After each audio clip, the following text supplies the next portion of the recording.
Today is July 11th, 2012, and this is a little sampling of the hummingbirds.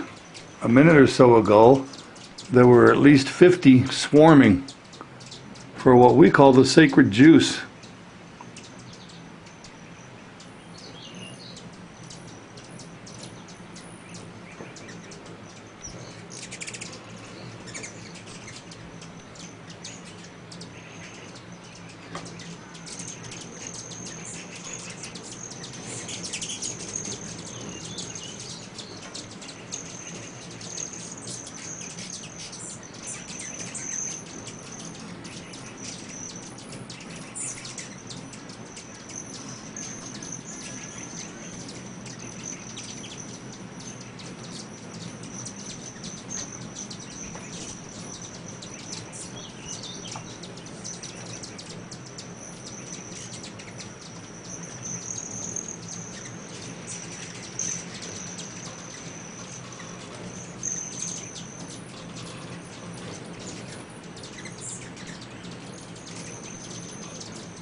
We have 14 feeders and have to fill them every day or every other day.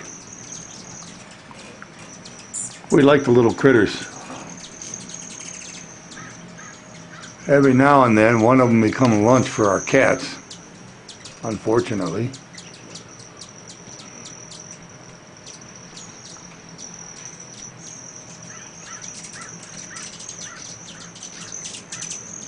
That's good.